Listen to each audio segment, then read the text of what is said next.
We are starting with the Creative Hub, and I am so excited to welcome my first guest ever, Elizabeth Hill, or I'll call her Liz, because we met 2015, at least 2015. So we've been friends for like 11 years, going through, life and different things. I'm going to talk briefly about how we met, and then I just want you to tell me like a little bit about who you are today. So we met, we went to Hillsong Church, and you were in the leadership college program, which I was in the leadership college program. And then I think you were like a semester above me. I think it Yeah. was. Yeah.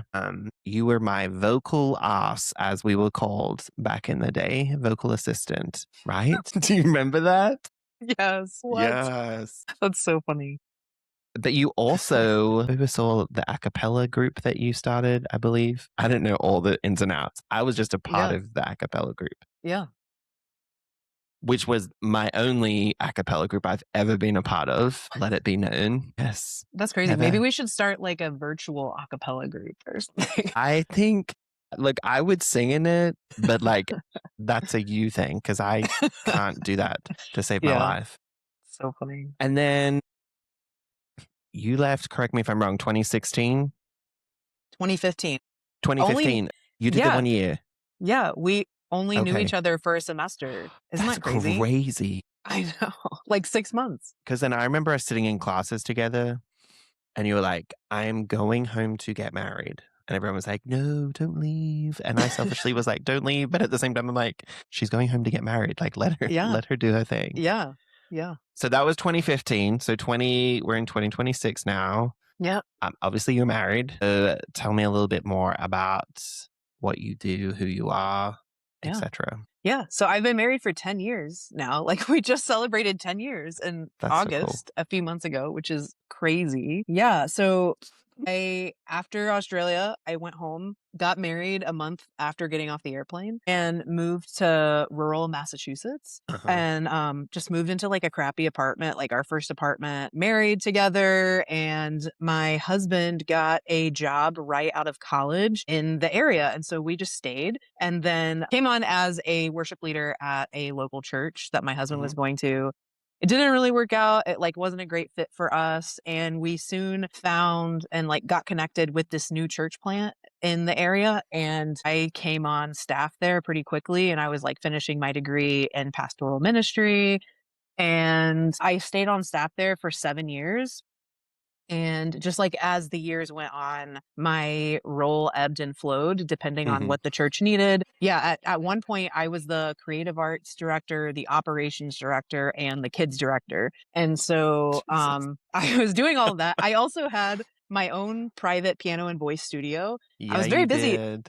I didn't have kids though. And I Yeah. just now have realized I'm probably ADHD. So it all makes sense. Like the signs were there. Yeah. Yeah. And so anyways, I am happy to talk more about this, but there was like a falling out with the church Uh-huh. and some personal stuff was going on in my family. And so, like the just one day I stopped showing up to work and we were like, there's nothing keeping us here anymore. And Mhm. our oldest daughter is 4 and she has cerebral palsy and it it was very hard to like keep up with her needs where we were Right. because it was rural.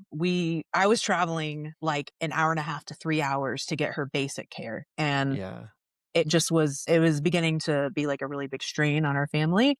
And so we started considering like since we don't have any ties here anymore, we could literally live anywhere in the country.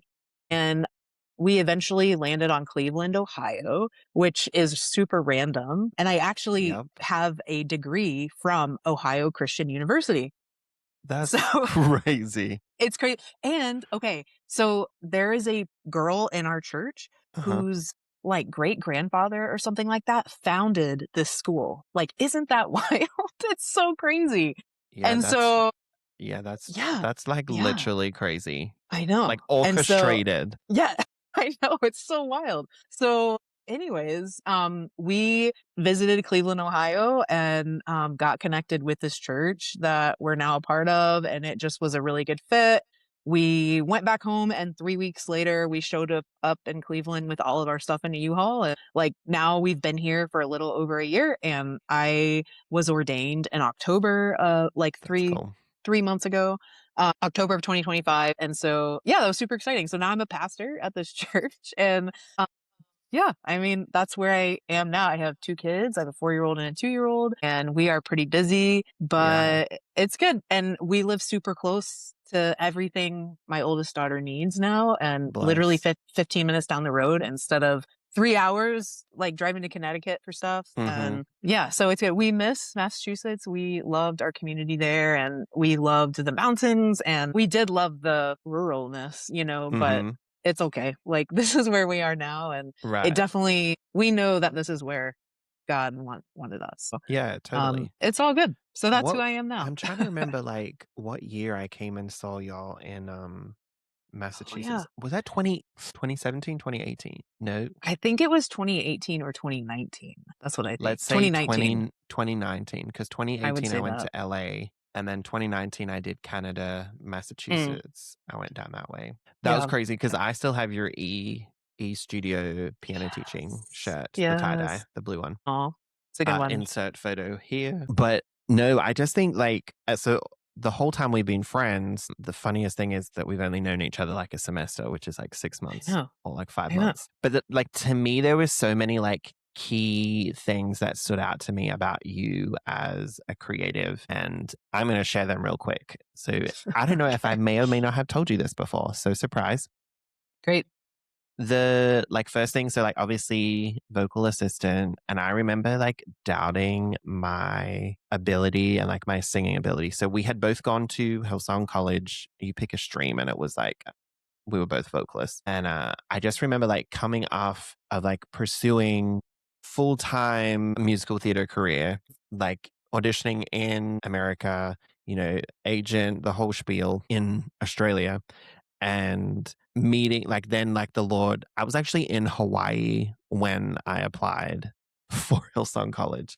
And then I got Jeez. in and then I like started. So I just remember being like bit all over the place and just knowing that like this is where the Lord had called me to.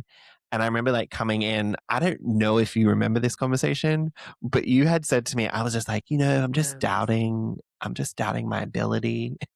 And you're like, Nathan, just so you know, there's 4 vocal classes and you're in the top one. And I was like, oh, I didn't know that. And you're like, yeah. And I was like, oh, okay.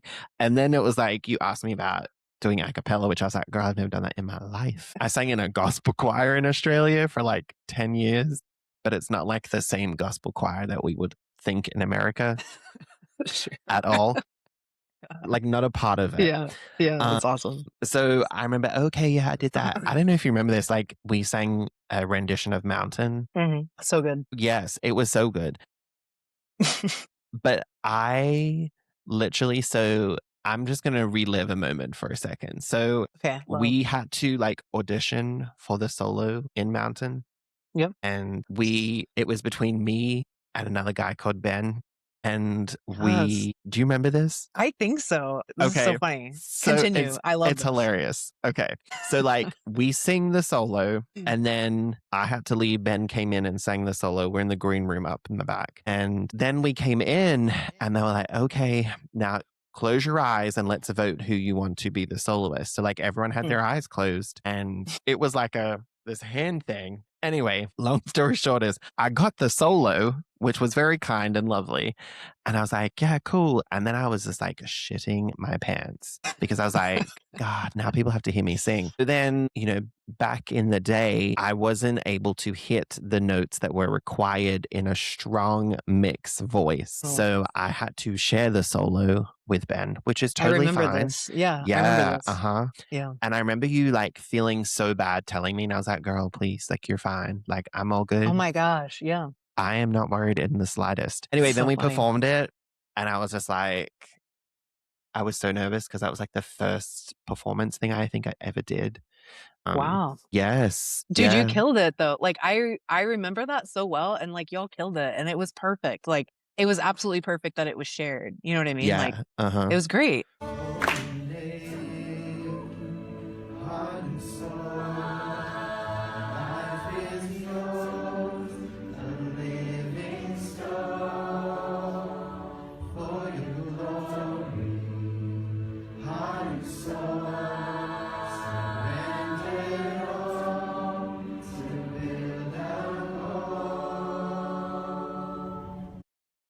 I It was just like, great. I listen to it now and I'm like, okay, Nathan, the warm textures in your chest voice. That's about it. But no, like that was like such a key memory. And Funny. then from there, we just had like so much fun. And then Yeah. obviously we sat in classes together and stuff. And I just always thought that you were like the coolest person ever. Like, obviously down to your glasses and stuff. But I feel like just your whole look has just like taken off in the last like 11 years in like the best possible way because You're so funny. it's like you remind me. So my auntie, I love her to pieces. She has the coolest glasses, and I really Yes. think Yep. like you challenge her cool glasses. Like I That's so don't really funny. know two other people that have like such glasses that like you look at them and you're like, they are so cool. Like why? That's so funny. I've yet to meet her. I really want to meet her. Yeah, She yeah, yeah, seems yeah. like the best and my Yeah, spirit she's animal, yeah, 100%. literally just like a few years older than you times. I will never tell her age, but yeah, That's so awesome. much, One day I'll just meet a little her. bit older. I can't wait. Yes, yes, you will. One day. Yeah. So obviously, vocalist yourself, you play keys, considering you taught keys, Yeah. guitar. Like, what do you play? I should say, like, what's your instruments? My instruments. Well, so the first instrument I ever played was violin, and I was 3 years old. And then Can you still I play it now? no, God, no. You That's crazy. such a hot instrument. I know, I know. And then I did cello for a while, Hmm. and and I was really into marching band in high school. It's how I met my husband. And Cute. so I played trumpet in marching Oh God. band, Uh-huh. and I can't do that stuff anymore, but yeah, I play mostly acoustic or Uh-huh. keys, Uh-huh. mostly keys. Okay. But I definitely don't have the chops, like classical chops like I once had, but I don't need them. Like, you know what I mean? Yeah. I don't need them. Like I get by with what I have, and Hmm. like that's okay. It's not like my main focus these days.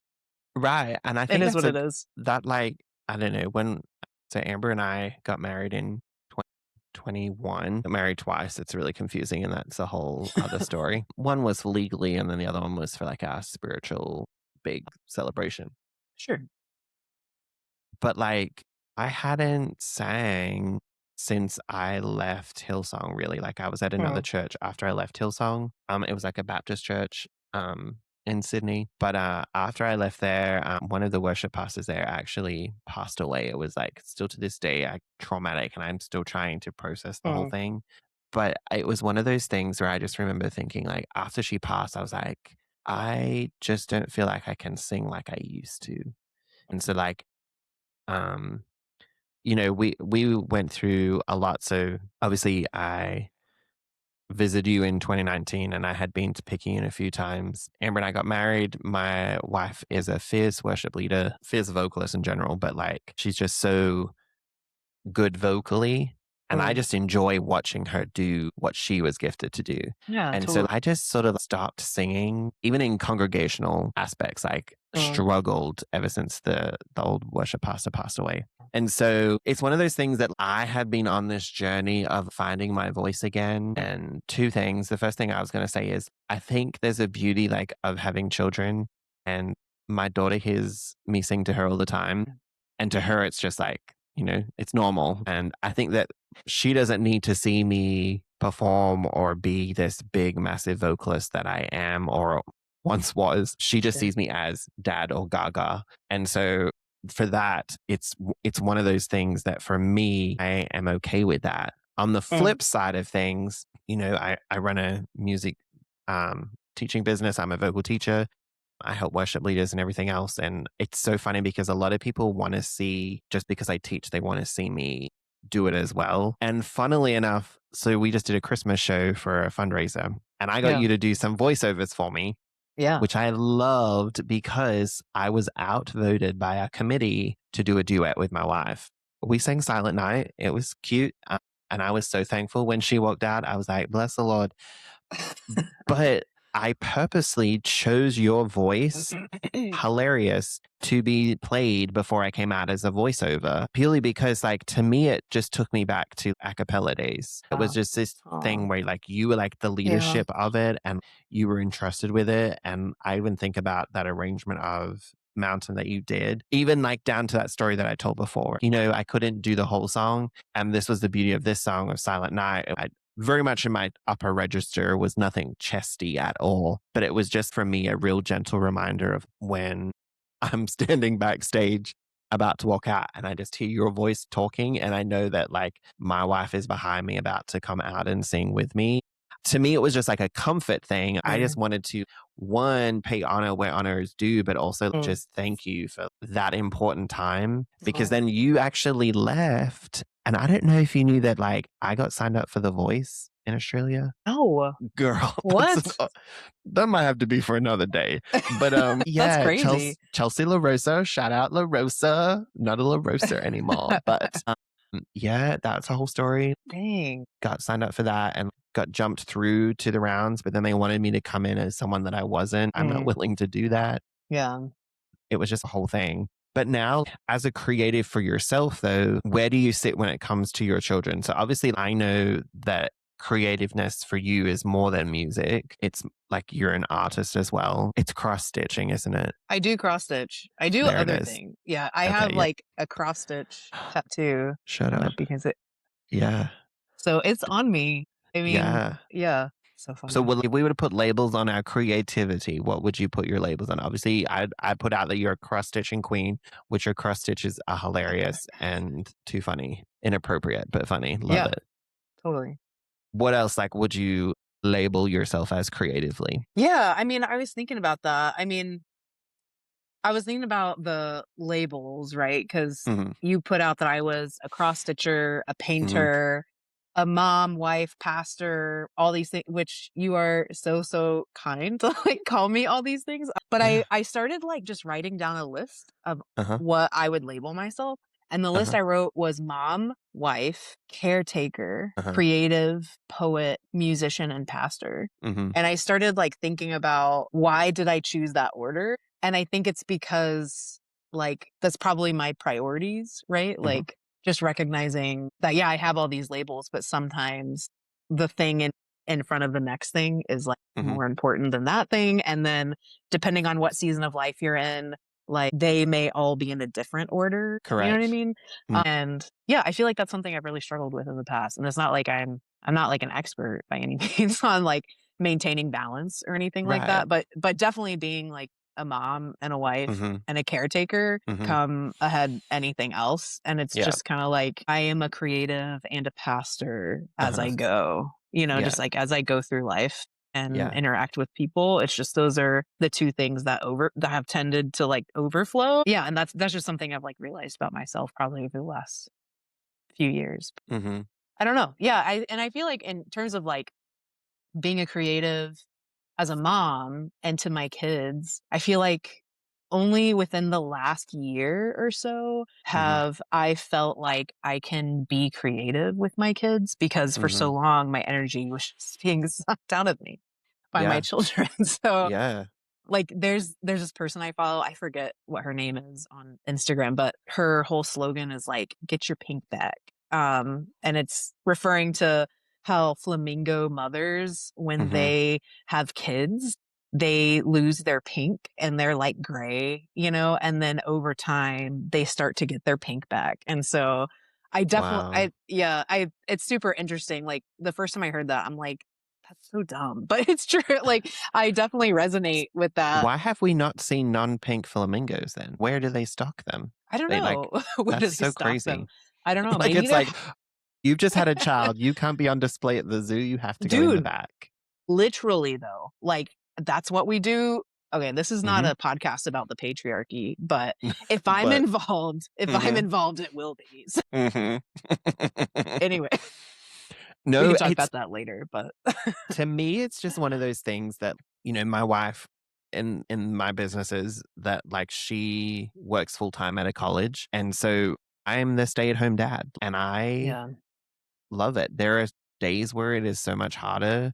But like, granted, my baby girl is so good and people will tell me, oh, you got it so easy. And I'm like, thank you. Like, I'm not complaining in the slightest. But also, I live in the Bible Belt in the south of Mississippi. And I'm the person that will go to Walmart with my child and they'll be like, oh, giving the mother a rest. I'm like, no, full time dad here. Like, you know, day out with her daddy? I'm like, yeah, every single day, mother's at work. And Yeah, I'm not literally. slamming my wife at all. Oh, She works her ass off to do what she does. And she helps the students that she helps. But she also like my wife wakes up at 5:15 every morning and gets to the gym at 5:30. She does CrossFit for her hour, comes back, does her routine, goes to work, comes home so she then can spend more time with her while I then go to work. And I normally do like the 5 to 7 shift at my job in teaching vocals. Oh, I'll have rehearsals. But it's one of those things that the more that I learn and grow and how I, not hating how I was brought up and what I've learned, but like over the years, but the more that I learn and the more that I grow and the more that I meet people and the more that I talk to people, I realize that it's not just some like box that we all fit in. And like, I just love the analogy, the imagery of like getting your pink back. I think that's mm, such like, yeah, it is like at first I was like, never heard this before.